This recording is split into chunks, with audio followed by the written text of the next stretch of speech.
Welcome to English Podcast. I am Lisa. And I'm Eric. Do you want to improve your English easily? If so, you're in the right place. Okay, let's listen to the podcast about how to do well in a job interview between Sophia and Mark.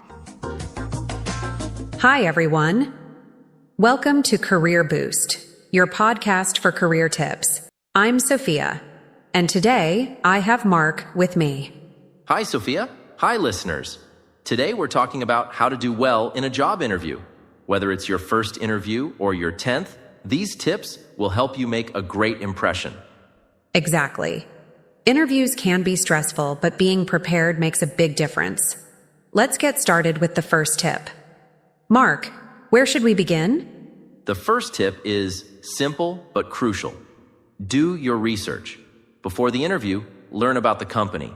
Know their products, mission, and values. This shows that you really care about the job. Yes, that's so important. You don't want to be surprised if they ask, "Why do you want to work here?" If you know about the company, you can give a good answer that fits their goals. The second tip is to run through common interview questions to practice them. This will help you. Think on your feet if unexpected questions are asked.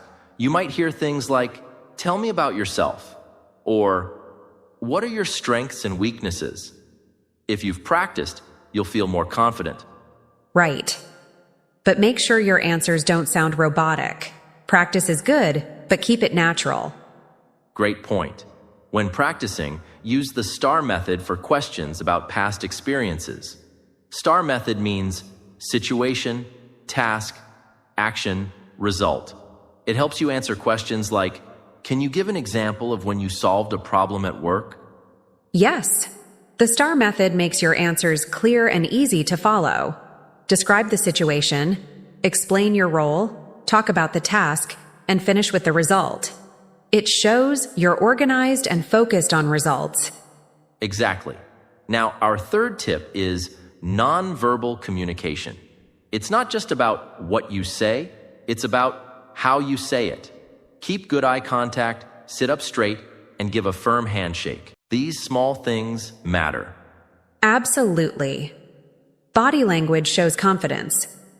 A simple smile can make you seem friendly. If you're nervous, take a deep breath. Remember to dress a little more formally than what's normal at the company. It shows respect. Yes. It's better to be a bit overdressed than underdressed. Make sure your outfit is neat and comfortable. You don't want distractions like itchy tags or tight shoes. Exactly. Now, the fifth tip, prepare questions to ask the interviewer. When they ask, "Do you have any questions for us?" Be ready. This shows your interest.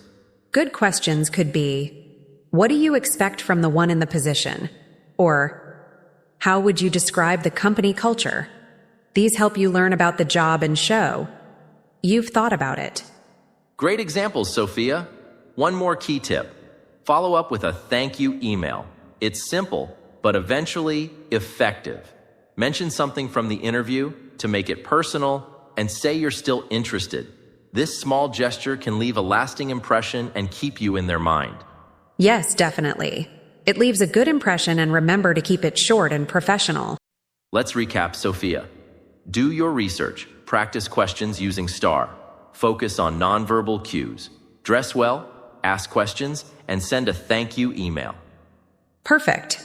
Remember, interviews are a learning experience. Even if it doesn't work out, use it to improve for next time. Absolutely. We hope these tips help you feel ready for your next interview. Thanks, everyone. Good luck with your job search. Join us next time for more career tips. How did you find the podcast, Lisa? I thought those were some practical tips, especially the part about practicing common questions. I agree, Eric. The advice on nonverbal communication was spot on. Small details like a smile and good posture really do make a big difference. So, Eric, what are the words today?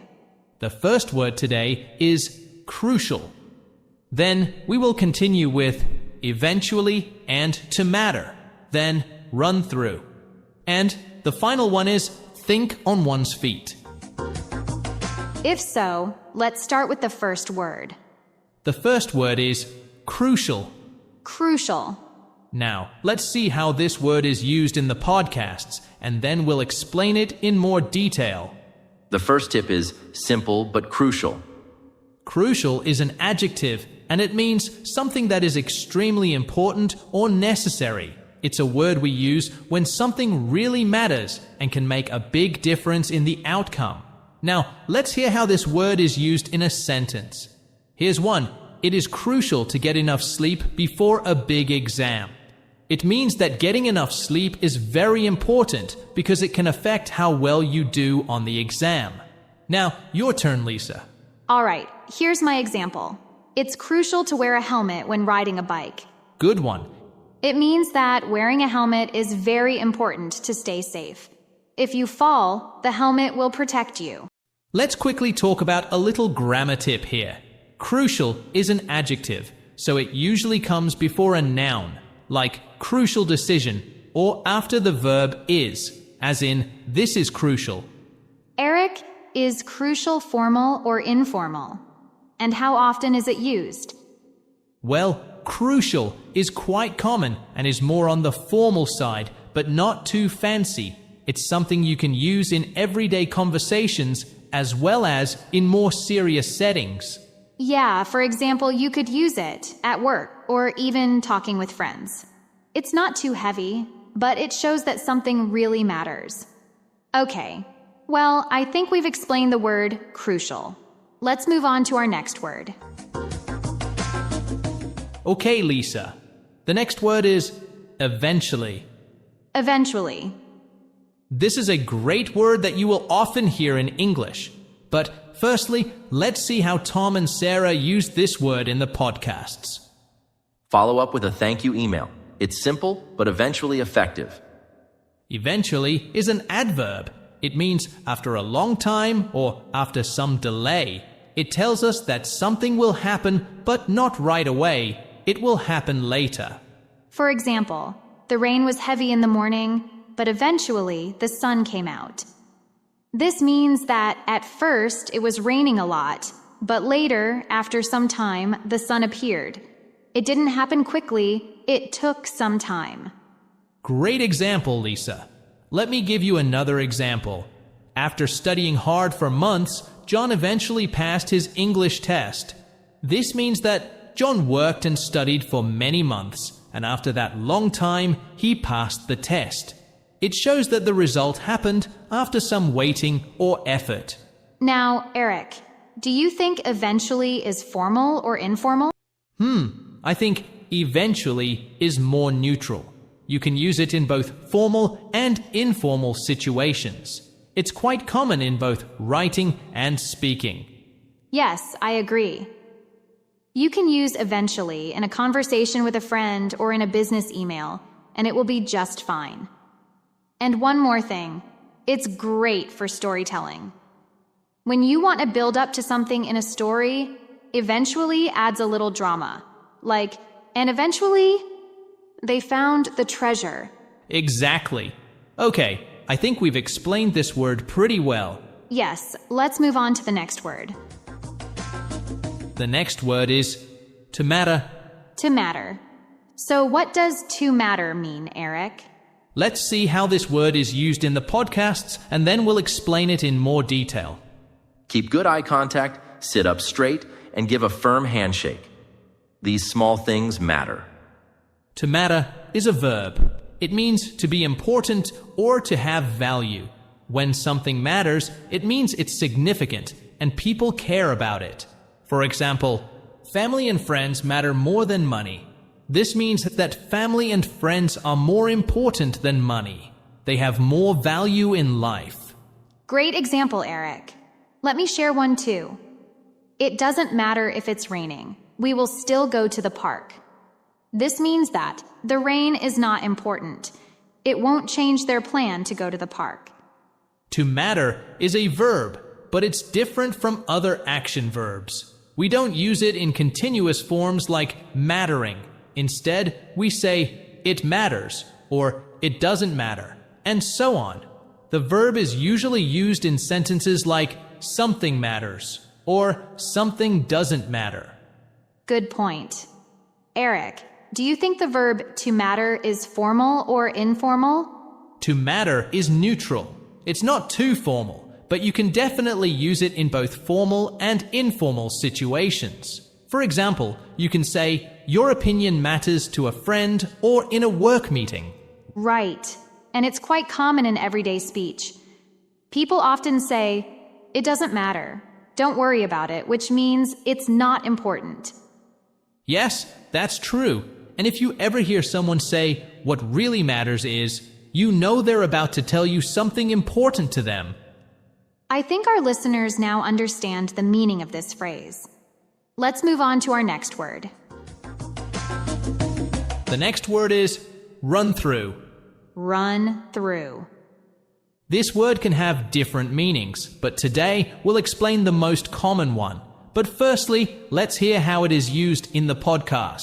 The second tip is to run through common interview questions to practice them. Run through is a phrasal verb. It means to check or review something quickly from beginning to end. We use it when we talk about checking or practicing something fast. For example, let's run through the plan one more time before the meeting. This means that they will look at the plan again quickly to make sure everything is correct before the meeting. Great example, Eric. Here's another one. Before the concert, the band ran through their songs. This means that the band practiced their songs quickly to make sure they were ready for the concert. A quick grammar point. It can be used both run through the plan and run the plan through can both work. Eric, what would you say about run through? I'd say it's more informal. You can use it in everyday conversations or when talking with friends or coworkers. For example, you might say, let's run through the checklist at work, but you might not use it in a formal report. I agree. It's pretty common in spoken English, especially when you're preparing for something or double-checking details. And it's helpful when you're studying. You can say, let's run through our notes before the test, which means to review your notes quickly. Good point, Lisa. Okay, now we'll explain the last word of today. What is the last word, Eric? The last word of today is think on one's feet. Think on one's feet. Let's hear how this is used in the podcast. This will help you think on your feet if unexpected questions are asked. This phrase is very useful, and you'll hear it often, especially in situations that require quick thinking. So, it is an idiom and means to be able to think and react quickly, especially in unexpected situations. For example, during the interview, she had to think on her feet when they asked her a difficult question. This means that during the interview, she had to find an answer very quickly without much time to think about it. Great example, Eric. Let me try one. The teacher had to think on his feet when the projector stopped working during the lesson. This means that the teacher had to quickly come up with a new plan or solution when the projector stopped working so that the lesson could continue. Eric, what would say more about this idiom? I would say it's more informal. It's common in conversations and casual writing. You probably won't see it much in very formal reports or documents. I agree. It's a great idiom to use when talking with friends, coworkers, or in everyday situations. And it's definitely common in spoken English. People often use it when talking about jobs or skills, like, in this job, you need to think on your feet.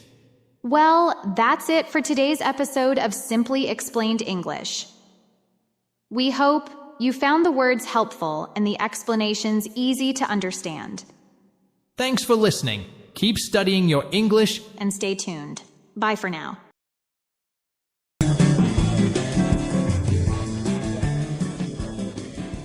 Welcome to Simply Explained English. I am Lisa. And I'm Eric. Do you want to improve your English easily? If so, you're in the right place. Okay, let's listen to the podcast between Emma and Mark about how to start thinking in English. Hi, everyone, and welcome to English Steps. I'm Emma. And I'm Mark. Today, we're talking about something that so many English learners struggle with: how to start thinking in English. It's a big step, but it can really help you improve your fluency. Yes, when you start thinking in English, everything becomes easier. You're not translating in your head, and that makes conversations faster and more natural. But, Mark, it's definitely not easy to get to that stage, right? Exactly. It takes practice, but it's totally possible with the right techniques. So, let's jump into some tips that anyone can try. All right, let's start with the first tip. So, Mark, what do you think is the best place to start? I'd say start with simple thoughts and words in English. For example, if you're looking at your coffee in the morning, think to yourself, "This is coffee." Then add more details over time, like, "This coffee is hot," or "I love coffee." That's a good one. You don't need complex sentences right away. Just use words and ideas in English. It's like building a new habit. Absolutely.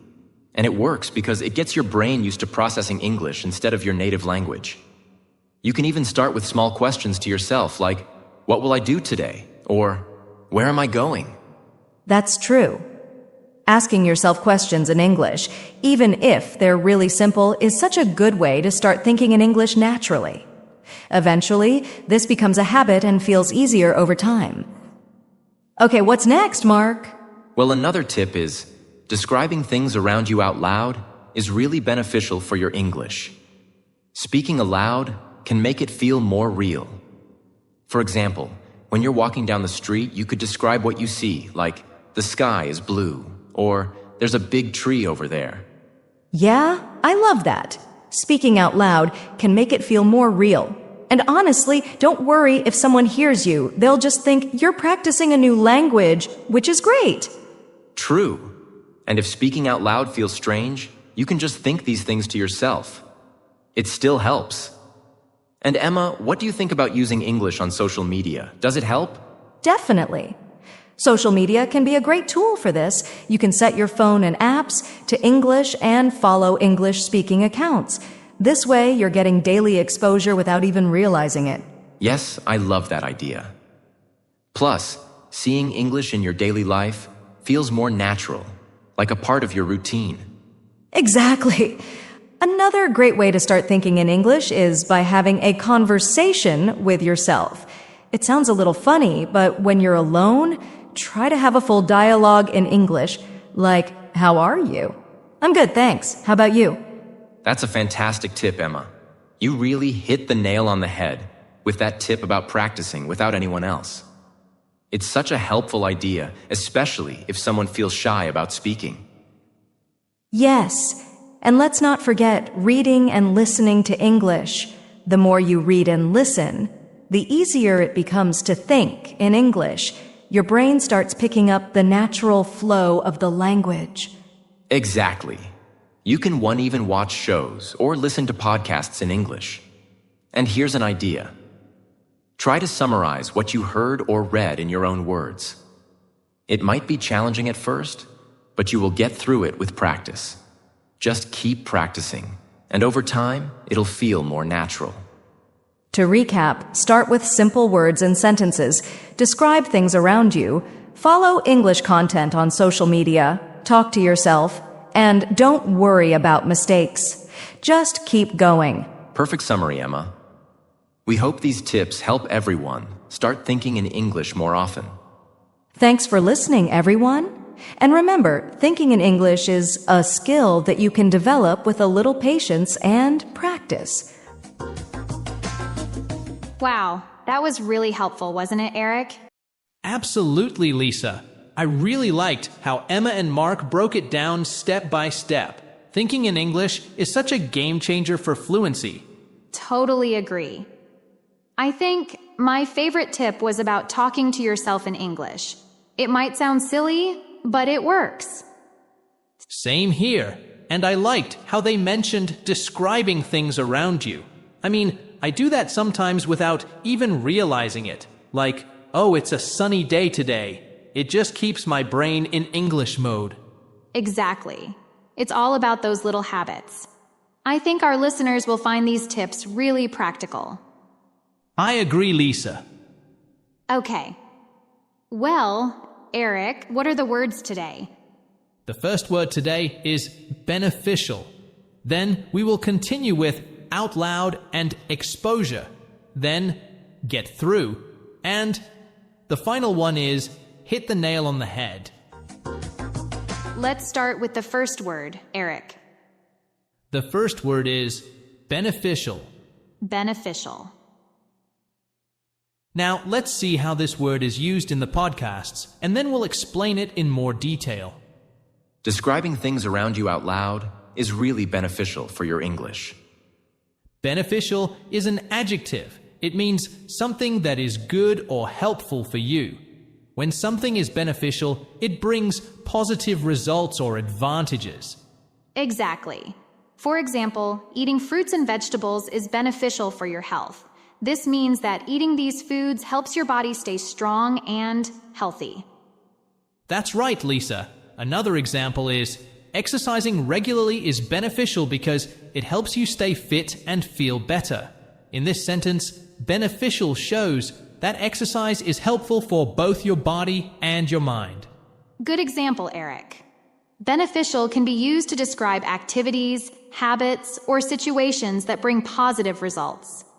Yes, and here's a small grammar tip. You can use beneficial with for to show what or who benefits.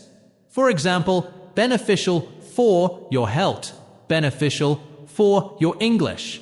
That's a helpful tip, Eric. It's also important to remember that beneficial is a neutral word. You can use it in both formal and informal situations. Whether you're writing an email, talking to a friend, or presenting at work, beneficial fits well. Definitely. So, try to use beneficial when you want to talk about something that brings good results. Okay, well, I think now our listeners understand the word beneficial better. Now, let's move on to our next word. All right, the next word is out loud. Out loud. Now, let's see how this word is used in the podcasts, and then we'll explain it in more detail. Describing things around you out loud is really beneficial for your English. Well, out loud is an adverb. It means to say something so that other people can hear it. It's the opposite of thinking quietly in your head. Exactly. So when you read something, if others can hear you, you are reading out loud. That's a perfect explanation, Lisa. Now, let's jump into some examples to help you understand how to use this phrase in everyday life. Here's an example. During the class, the teacher asked me to read the story out loud. In this sentence, out loud means to read so that everyone in the class can hear you. And another one. I laughed out loud when I saw the funny video. That means I laughed and people around me heard my laughter. Great examples, Lisa. And here's a little grammar tip. Out loud is usually used after the verb. For instance, he spoke out loud, or she read the story out loud. And you can use out loud in both formal and informal situations. You might use it at school, at work, or with friends. It's simple, and you can use it in many places. Perfect. So, what's one thing we can tell our listeners to do? I'd say try using out loud today. Read English out loud from your favorite book because reading English out loud helps with your pronunciation. Good advice, Lisa. Okay, well, I think we've explained out loud pretty well. Let's continue with the next word. The next word is exposure. Exposure. Now, let's see how this word is used in the podcasts. This way you're getting daily exposure without even realizing it. Exposure is a noun, and it means being in contact with or being affected by something.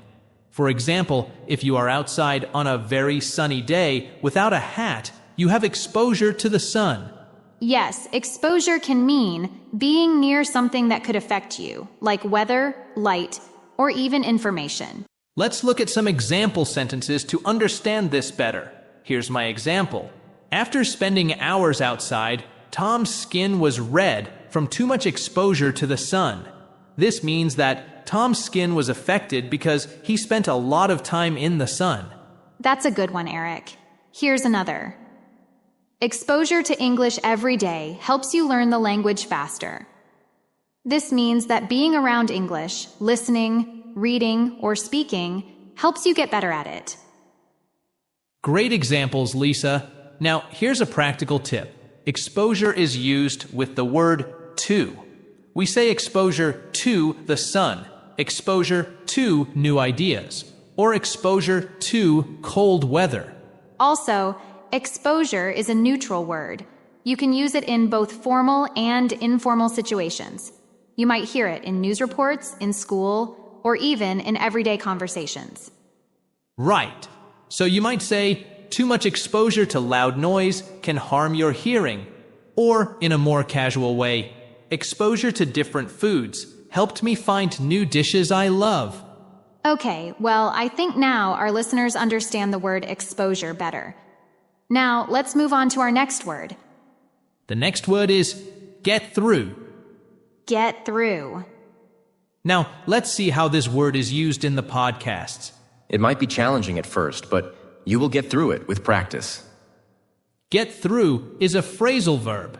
It means to succeed in dealing with a difficult situation or to finish something that is hard or takes a lot of time. Exactly, Eric. Like if you're studying for a really hard test, you might say, I just need to get through this week. It means you're focusing on managing the stress and finishing what you need to do. Right. Here's another example. We all work together to get through the busy season at work. This means everyone helped each other to manage and complete all the hard work during that time. And in my example, it was a tough day at work, but I managed to get through it. It means that the day at work was difficult, maybe stressful or tiring, but I was able to finish the day. I succeeded even though it was hard. A quick grammar tip. Get through is usually followed by the thing you're dealing with or finishing. For example, get through a project. Get through a long day. And here's a little reminder. Get through is used in both formal and informal English, so you can use it in most situations. Eric, would you say it's common?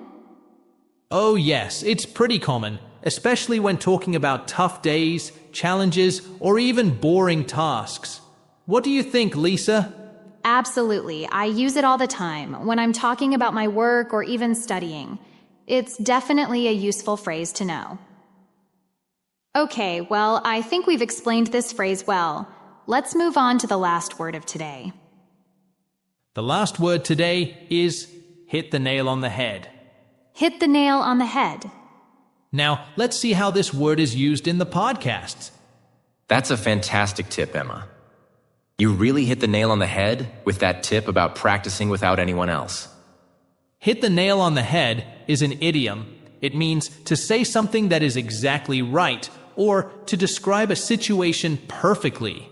When someone hits the nail on the head, they are correct or precise about what they say. Think of when someone answers a question perfectly or explains a situation very well. We say they hit the nail on the head. That's a great way to put it, Lisa. Let's look at an example. If someone says, the reason we're having problems is because we're not communicating well, you could respond, you've hit the nail on the head. This means they pointed out the main issue. Here's another one. You hit the nail on the head when you said learning English takes practice and patience. This means that the statement is very accurate and true. This phrase is mostly informal, so it's great for conversations with friends, co-workers, or family. Absolutely. Just remember, it's used when you want to emphasize that someone is completely correct about something. So, next time you hear someone say something that's completely true, you can tell them, you really hit the nail on the head. Well, that's it for today's episode of Simply Explained English. We hope you found the words helpful and the explanations easy to understand. Thanks for listening. Keep studying your English And stay tuned. Bye for now.